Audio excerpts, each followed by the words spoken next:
Hello and welcome to Film with Family. I'm Zach, and I'm here to tell you that we're taking a little break at the beginning of September here, but we still wanted to give you something. So here is our conversation on Babe, Pig in the City, pulled from our Babe, Pig in the City / A Talking Cat episode with Justin Fink from our Patreon.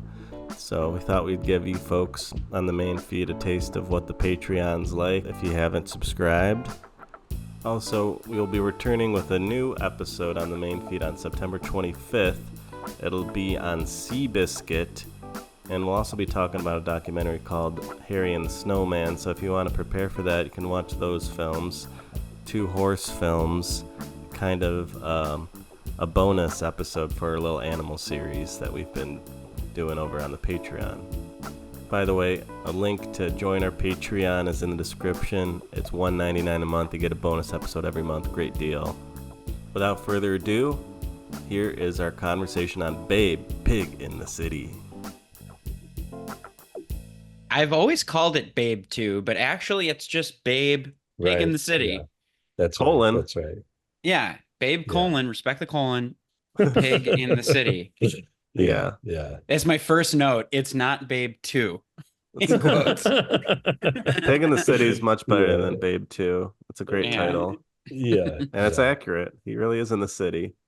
Yes. Yeah. Yes. He's in an amalgam of cities. He's in the city of The all city. cities. Yes. Yeah, that's a great George Miller touch. Yeah. Definitely. Yeah, I guess we can get into Babe, Pig in the City first since it came out first. And that's how we've been kind of structuring these episodes. Okay, Yeah. cool. Yeah, I'll say that I love Babe, the original film. And that was a movie that I grew up with as a child. We had on VHS and I rewatched it many, many times.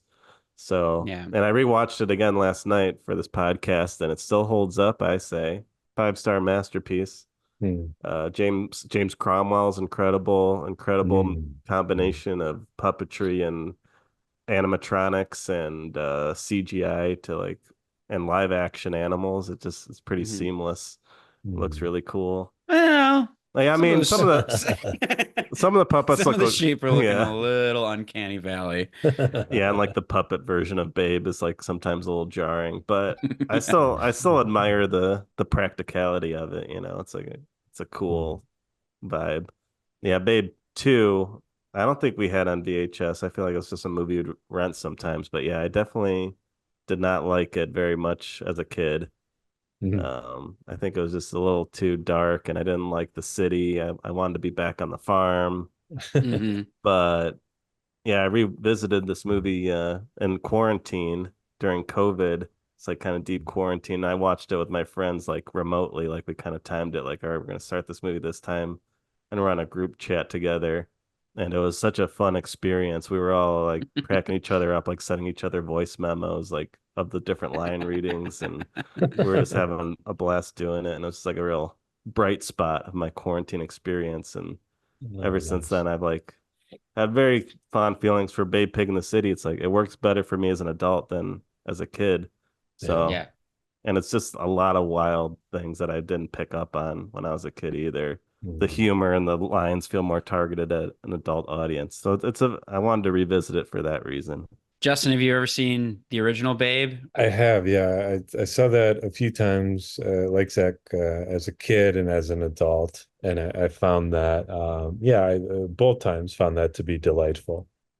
Classic. A little side note, James Cromwell is 6'7", which is my height. Yeah. It's very rare for an actor to be above 6'4".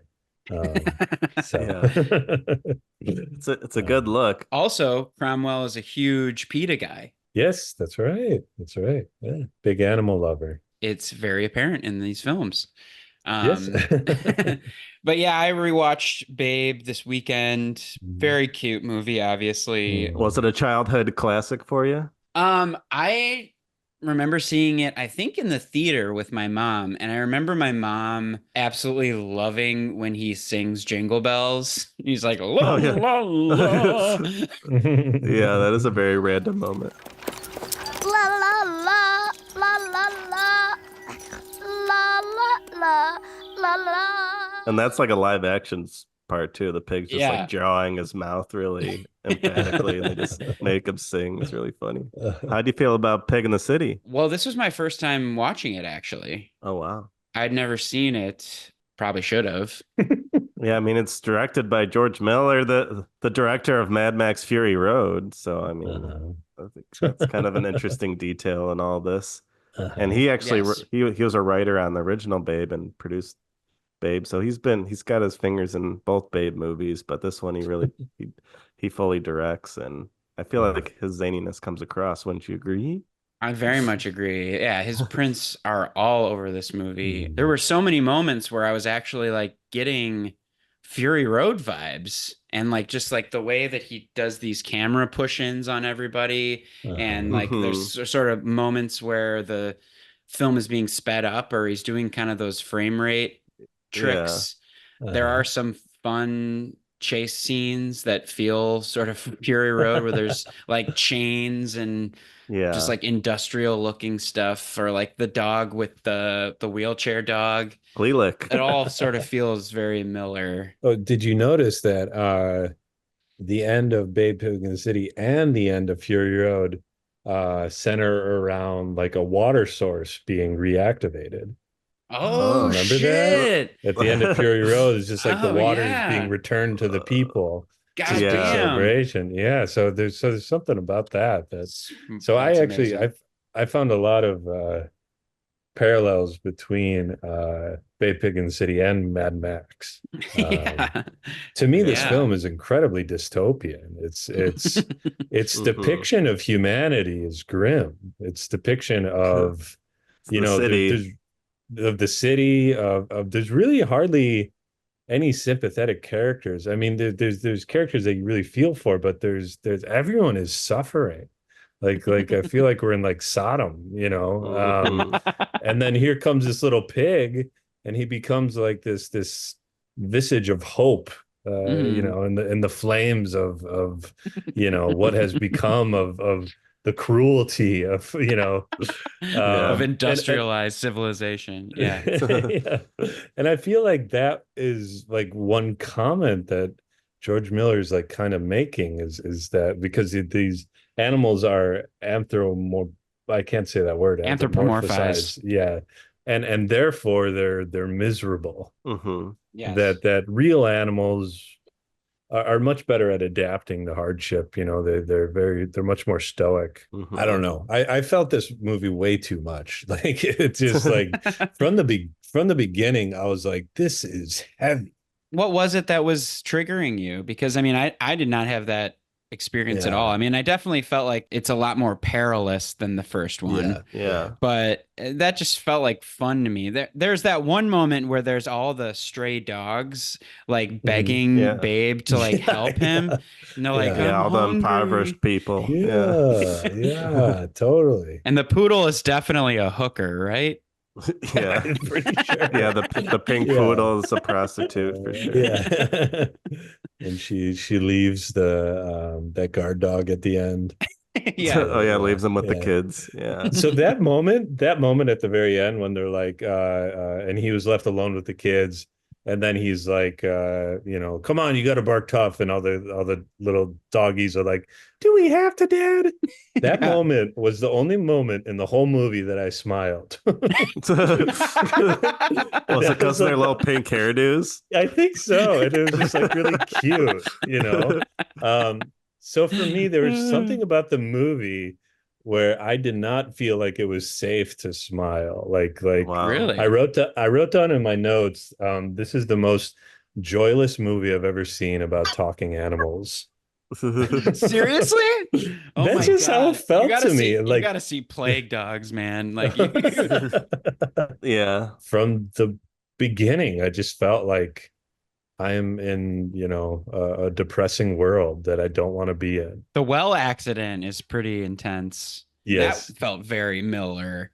Like Yeah. that felt very Fury Road, just the way that was all orchestrated. Yeah, that was a cool sequence. And then like the narrator being like, if only this didn't happen, if only this didn't happen. And I was like, oh shit, this is how Farmer Hoggett dies, but he just gets crippled and he's just out of the movie. Yeah. And yeah, the narrator, that's a good point too. The narrator had a very like Werner Herzog feel to him, you know? Like it felt like the Yeah, it's like narrator was like the voice cueing of us God. into but like there was no like buoyancy to his tone. I felt like he was reporting on something dark. So it was one morning he set out to repair the water pump, and Babe somehow got it into his head that he could help. But fate turns on a moment, dear ones, and the pig was about to learn the meaning of those two cruel words of regret. If only. Yeah, they have that same reporter in the first Babe as well. Yeah. And they brought back all the title cards with the mice, which I also really like. Yes. I love that too. But you didn't even laugh in the beginning, Justin, when the plane spells ham and then it's spelled champ. Yeah, it's a late reveal on the C and the P at the end. No, I did not laugh at that. No laughter. It felt like, my job as a therapist, and as a therapist, I have to attune to my clients. It felt like Babe Pig in the City is a client that needs a lot of support. Not in the sense of this is a bad movie. It's a great film. It's very competent. But again, it's like I can't put my finger on what it is. It's just there's a feeling to it that makes me really down. Yeah. Yeah, there's definitely is a darkness to it that you're hitting on that I think is intentional for sure with some of the characters. I just really love the chimpanzee or the monkey family so much. I find like they just they're cracking me up left and right. Great performances by all the voice actors and by the chimps themselves. And I love Thelonious, the orangutan. I think he's one of the best characters in any film. I love their outfits. They're wearing great outfits. I mean, they look great. Yeah. So a note about the monkeys. Mm-hmm. So I just started watching this show on HBO called Chimp Crazy about this woman who raises chimpanzees.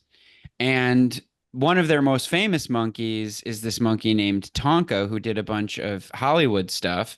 And he is the monkey in drag. Oh, Zooty. Zooty, who's voiced by Glenn Headley. Who's in Lonesome Dove, which we just covered. Yeah. Cool connections. I will say, and I feel like such a downer, Okay.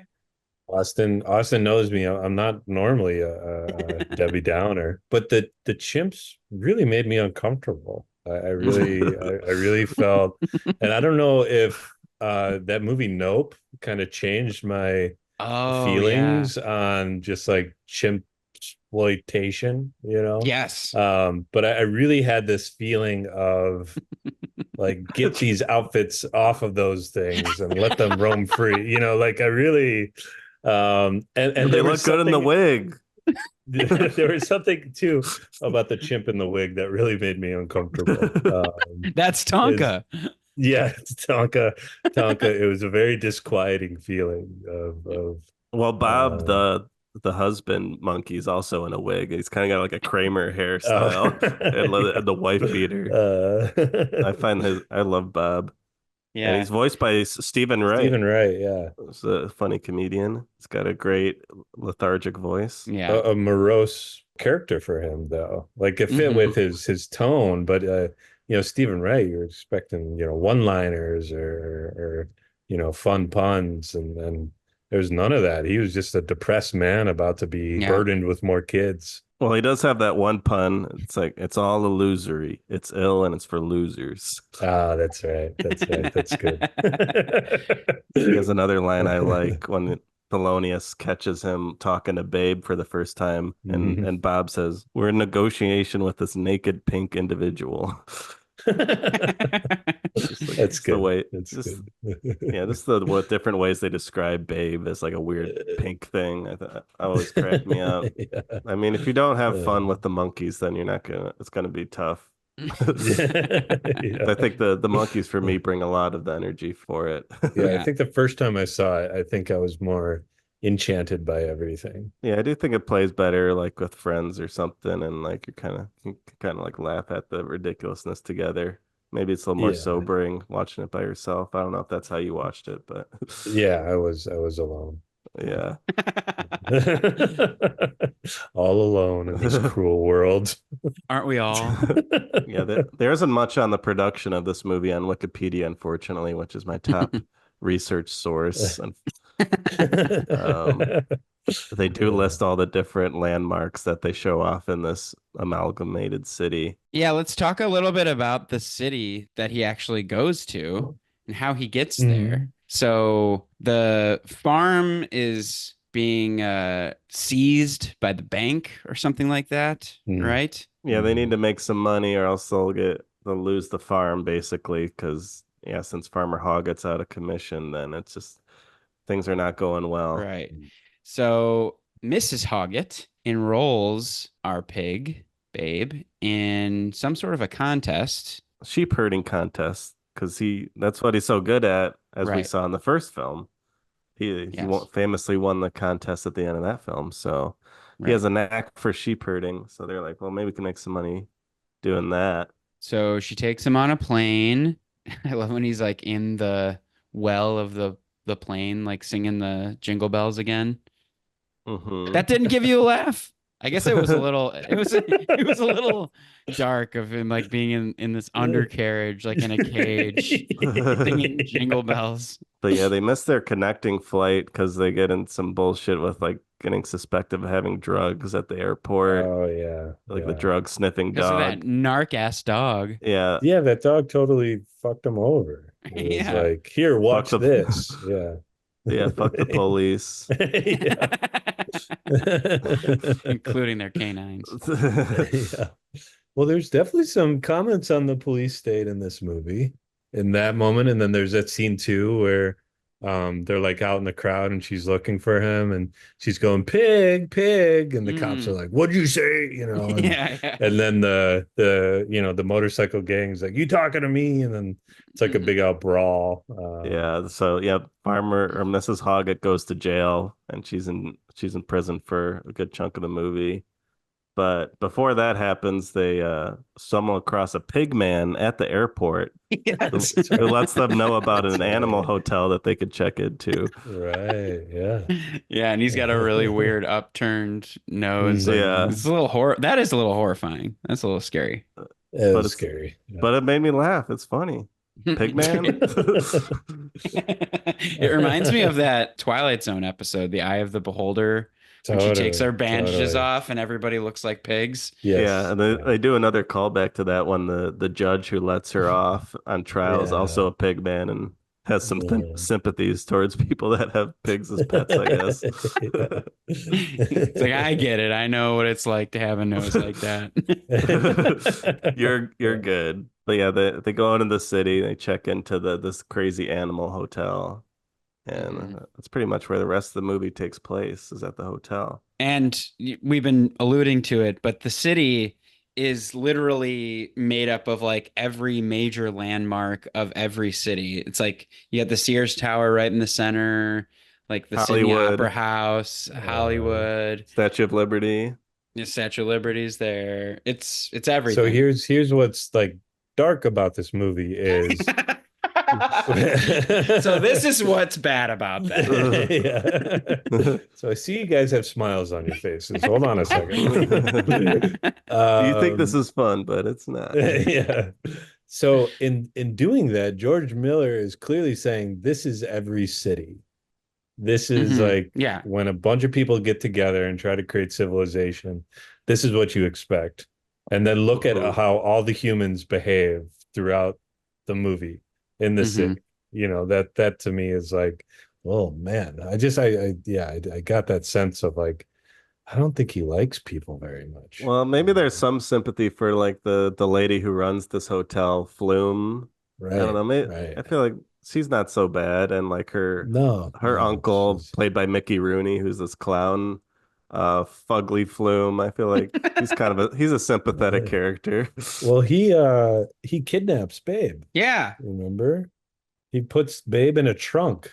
Yeah. Yeah. Yeah, I guess that is pretty bad. To use him as some kind of sick clown prop, Right. where he's like the head of a on a platter. Yes. In a children's hospital. Yes. With sick and dying kids. Yeah, they're in like a cancer ward with a bunch of yeah, they're all kids. bald. And Mickey Rooney in this incredible clown makeup. Like, this is the most elaborate, probably coolest clown outfit that you could get. You know what I mean? Like, this is like top tier clowning for like a party or whatever. He's got like bubbles going out of the champagne bottle. He's got all these chimps doing various different things. He's got an incredible costume on. Cool set. Yeah. Yeah, with a cool set behind him. And then Babe starts a big fire. Yeah. And they all go running, screaming. And then, like, it cuts back to the hotel, and Rooney is being carried off. Like, he dies with his clown makeup still on. Yeah, he dies off screen. Yeah. Or it's like not well. He doesn't even have like a line in the whole movie. He's just there, like clowning around. Yeah. Yeah, there is that one scene where he's kind of like speaking gibberish or something that's a little unsettling. Yeah. Yeah, I feel like that freaked me out as a kid. I was like, what's the deal with this freak? Yeah. And he's got like food all over his mouth. It's like very gross looking. But the monkeys are great, you gotta admit.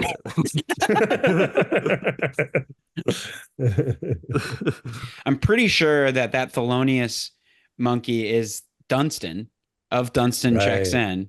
I mean, great actor. He's a great actor. Yeah, he conveys a lot of emotion with his eyes, and he does. His physicality is just very on point. Yeah, and I don't feel like they asked the monkeys to do anything that crazy in this movie that feel like they're being abused or anything. But to get them to do everything, who knows? You know, it's like what they're doing. Yeah, there were some scenes that, just like the specific actions. Like for me, like I was thinking, like, how do you train a monkey to do this? You know, there's like a scene where Thelonious like climbs this and jumps onto this and that, or the dog getting drowned in the river, being hung upside down. It's like, it's like I don't know if this dog's having a good time filming this scene. Just getting dunked. Yeah, that part's really harrowing. That was rough, really rough. No pun intended. But yeah, so at one point, Babe kind of stumbles on this like stray dog area where there's these two bad dogs that are like chained up, and they start chasing him around the city. Well, like he gets set up by the monkeys too. They're like, hey, go in here, there's some sheep in there, you can go herd. Right. It's like two evil savage dogs. Well, they're looking for food because no one in the hotel has food. They're all starving. Yeah. And the Babe is like crying. He's like, I need to eat. Yeah. His like stomach is growling and talking to him and stuff. And I don't think they ever get food other than the jelly beans. And what the fuck is that for animals can't eat jelly beans? Yeah, there's that one dog that says a couple of jelly beans don't even hit the bottom. I love that line. It's funny. Yeah. It's sad and funny at the same time. But yeah, Babe gets chased around by these savage dogs. Yeah, it's a pretty drawn out little action scene. I think it's pretty impressive though. Yeah. And I find the ending very emotional. I was getting a little teary just with Babe coming in on the boat saving the dog. And then it's like it replays the If I Had Words like theme from the first movie, but like an instrumental version, which that song gets me emotional. So I was like, damn, this is working for me. Yeah, I mean, Babe gets chased by this dog. The dog has a chain attached to him, and so when he jumps off this bridge, like the chain grabs him and like basically pulls him like he lands just so his face is in the water and can't like adjust himself. So he's just drowning. It just seems like the most horrible like torture. Yeah. And everyone, like there's a whole crowd of animals watching, and everyone but Babe is completely fine with just letting it happen. Yeah. Like nobody even bats an eye, and like we could help him. Yeah. Yeah, but I mean, he was trying to kill Babe, so it's like, I don't know. But Babe, he's got a good heart. He's not gonna let somebody die like that. It's true. And he earns himself a valuable ally in the dog after that. He's like, Good whatever time. the pig says goes. Yeah. Yeah. Yeah. He's like his little henchman now. He's That's like got right. like a little mobster voice. Yeah. Yeah, then you get introduced to all the outcasts and like homeless animals and the poodle and stuff after that. Right. Then they get brought into the hotel, and then there's the great thank the pig scene, which I love thank the pig. And the dog's making everybody thank the pig. And then they give him a jelly bean. And it's just this weird kind of like mafia ritual Yeah. set it with all these animals. It's like hilarious. Thank the pig. Thank you, pig. You're welcome.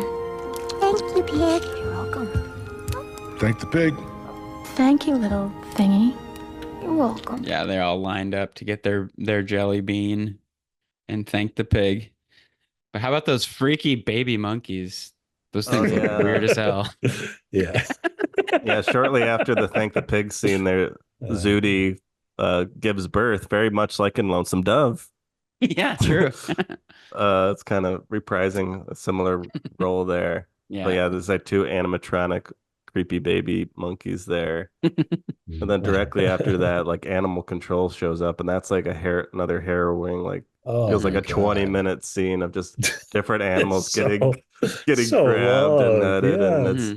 it's that shit's pretty heart wrenching. And Yeah. Thelonious with the goldfish, Yes. that whole bit is like that also made me very emotional. Also, the singing cats. Can we shout Yeah. out the singing cats? Yeah, the choir of cats, that's fun. I'll give it up for the cats. There's nothing dark the- about that. That's just a good What the time. chimps were for you, Zach, the cats were for me, for sure. A singing cat?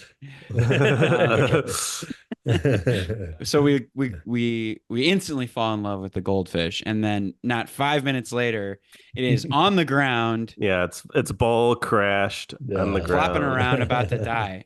But Babe goes over and puts it in his mouth, and then like spits it out into the river. And That then was a great the goldfish is like, "Thank you, pig." But yeah, and then like there's another neck dangling scene when the guy ropes Babe around the neck, and then Babe tries to jump out the window, and then he grabs the stick, and Babe's dangling out the window by his neck. I was like, there's all these animals hanging by their neck. Yeah, and then Fleelick hanging off the side of the car, the truck that's gone away with his dog friends. Mhm. And he's got the wheels because he's a little crippled dog, and yeah, he's just like zooming, just holding on for dear life, and he just gets totally thrown in this crazy crash. He dies for a second. Yeah. That's a beautiful moment. He goes to heaven. He goes to heaven where he can finally use his legs. Yeah, And he's like jumping. chasing He's like- butterflies. Yeah. You know how dark this movie is? This is like the pinnacle of the dark space this movie put me in, is that he was having that moment, and then Babe is waking him up, and I literally thought, don't do that to him. Yeah. Like, let him have his heaven. Like he's impaired. Yeah, let him Don't bring die. him back to this. Yeah. Yeah, he's finally achieved peace and enlightenment. Yeah. You're gonna pull him back. Yeah, to this world. Yeah. It is funny. Like he just gets right back up. He's like, feeling good, feeling peppy. Yeah. Yeah. Yeah, that whole section of the movie, I think that's my favorite part of the movie, like starting with the dog chase and all that.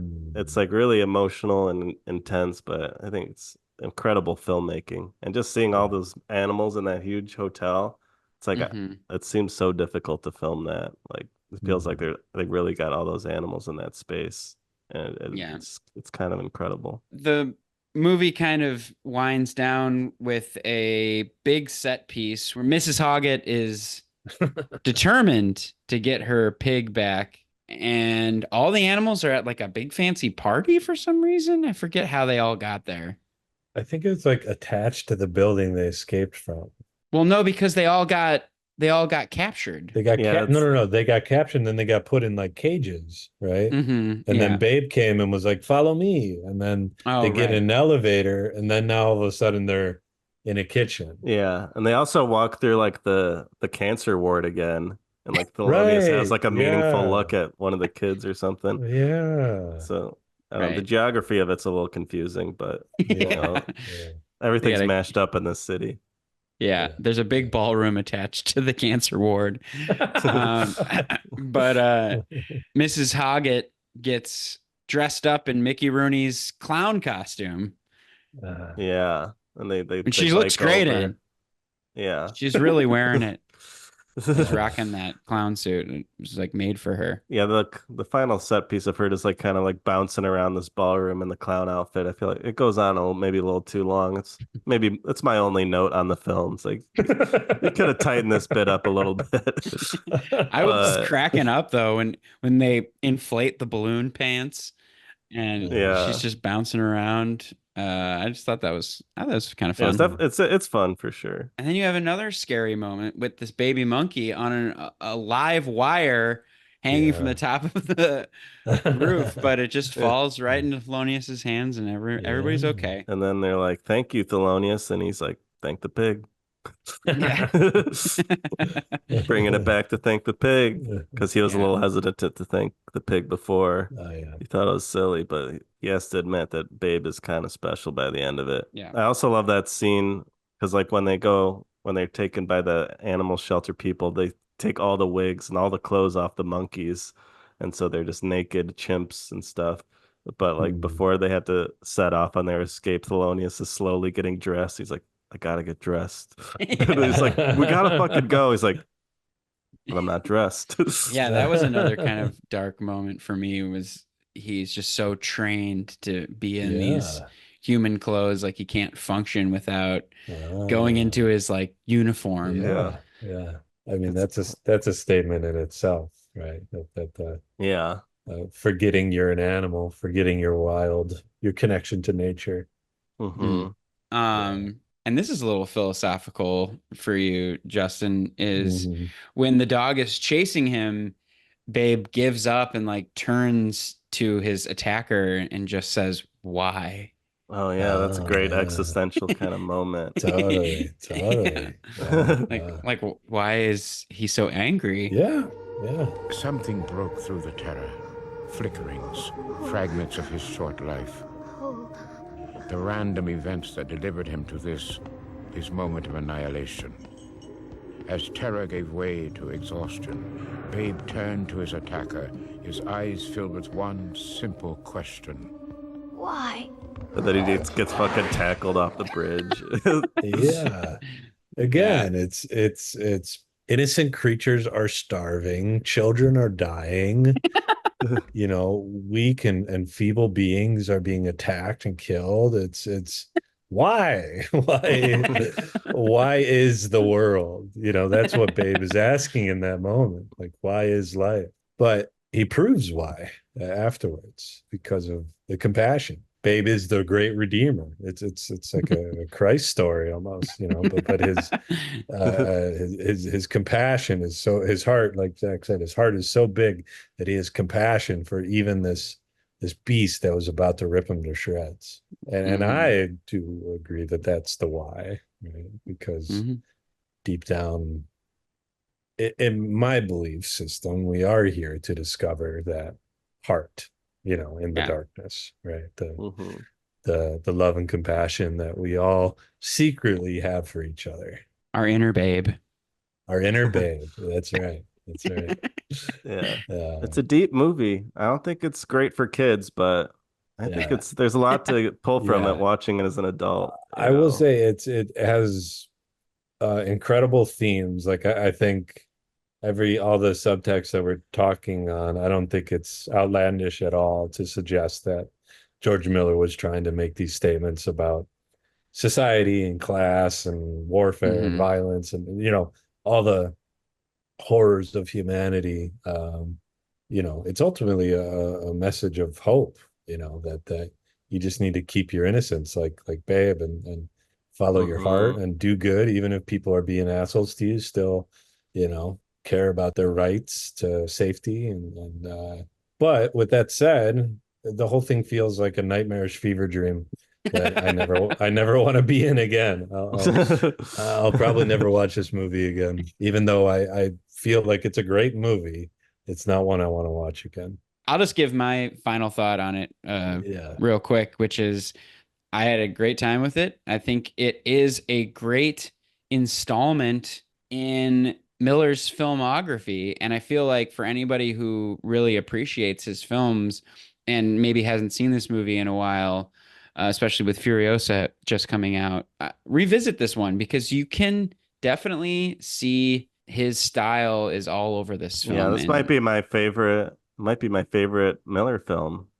Oh wow! Wow. More than Fury Road? Yeah, it's a close race between this and Fury Road and Witches of Eastwick, which I also think is an incredible movie. I love all three of those, but Ebert and Siskel loved it. That's right. Yeah. They were raving about it, and Siskel put as his #1 movie of the year, which I give them a lot of praise for. Babe, Pig in the City was directed, co-written, and co-produced by George Miller, who has made an even better film than the original. I was startled how much I liked it. This is a magnificent, towering achievement. We're dazzled by it. You take any 5-10 minute section of this picture, and you think of the work that went into the construction, the physical construction, the wit of the writing, and the charm, of course, of Babe, which was so explicit in the first film and enchanting, is still in this picture, not dwarfed by the special effects. What I like about this movie is the story, the dialogue, and the characters all use the effects instead of being the victims of the effects. And every single shot in this movie is enchanting and delightful and magical in its own way. I sat there, I thought, it's too bad adults are going to stay away from this thinking it's some talking pig movie. Yeah, you can't get it all, possibly. It's so rich and wonderful, so you want to see it again. And I got an idea for George Miller for another sequel. Use the duck more. Make the duck the duck is the second star in this film, that neurotic. I love him. #3 in the series, Ferdinand. Okay. And now, Okay. I like how Calm Ebert is down there, Gene. Yeah. We didn't talk Sucky. about Ferdinand at all, but He's hardly in it. That's true. yeah, he's got his own like little adventure flying around with pelicans and stuff, and eventually he does reunite with him at the end. But Yeah. I am a big fan of the duck. I mean, 1998 was a pretty damn good movie year. Big Lebowski, Truman Show, Saving Private Ryan, Rushmore, Fear and Loathing in Las Vegas. Pig in the City beats them all. Apparently. I mean, I will say it's a good movie, but is it Rounders? No. Yeah, Ebert said he put it at #7, while Siskel put it at #1, Babe, Pig in the City. So I respect it. But yeah, we should mention the end credits song, "That'll Do," sung by Peter Gabriel. Is a very funny song, written by Randy Newman. Randy Newman? Yeah, I kind of wish Newman sung it because I think Me too. But I'm not a big Peter Gabriel fan, but I do think it is a funny kind of note to end the movie on. Justin loves Peter Gabriel. I am, I hate how much we're disagreeing on this act, but This song was nominated for an Oscar for this year. It was the only Oscar nomination for Babe, Pig in the City. A kind and steady heart can make a gray sky blue, and a task that seems impossible is quite possible for you. A kind and steady heart is sure to see you through, and before you know it, you'll hear someone say, "That'll do, babe. That'll do." That's it. That'll do, babe. So I love Peter Gabriel. And just a side note, Zach, if you haven't heard Peter Gabriel 3, check it out. It's one of the most greatest albums ever made. Mm. Invented the gated drum sound of the 80s. Phil Collins helped.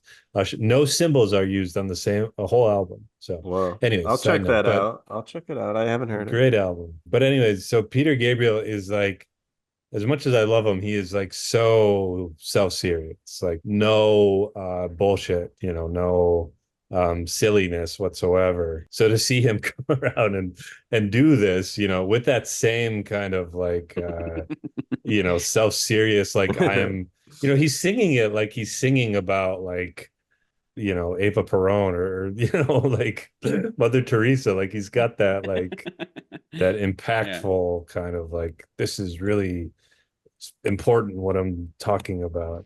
Yeah, I wonder if he'd seen the movie and how he feels Yeah. about it. Such an insane movie. Yeah. Just I wanted a little fun fact about Babe Pig in the City and the original Babe is that the cinematographer is Andrew Leslie, who shot the Lord of the Rings trilogy. Wow. And that's like part of why maybe it looks so good, because Lord of the Rings looks incredible. He knows what he's doing. He's an Australian cinematographer. So, and yeah, I just love this movie. I think that it's a nice compliment to the original Babe, which I also love. It's darker and sillier at the same time than Babe, which is like kind of weird. And yeah, I feel like it represents the city accurately, Let's give it some flashbacks of Beau is Afraid, with like how the city's portrayed and just like being very chaotic and like so many different elements colliding at once, then it just feeling like a mess in a gross way. And I feel like this movie kind of captures that in a more kid-friendly way. But it's a very interesting movie. I encourage people to revisit it if you've only seen it as a kid. Check it out, and you'll definitely get some new things out of it. Wow, well, wasn't that fun? Hey, I got a little bonus fun fact about Babe Pig in the City. Its budget was $90 million, but its box office yield was only $69.1 million. So it flopped. It did not make its money back. A pretty stark difference from the first Babe film, which had the budget of $30 million and its box office was $254.1 million. So, must have been disappointing for George Miller. But hey, I loved it. It's a cult classic. But yeah, if you like that conversation, join the Patreon and you can listen to the second half of that conversation where we discuss a hilarious low-budget film called A Talking Cat. Anyway, thanks for listening. We'll see you in a couple weeks. Bye.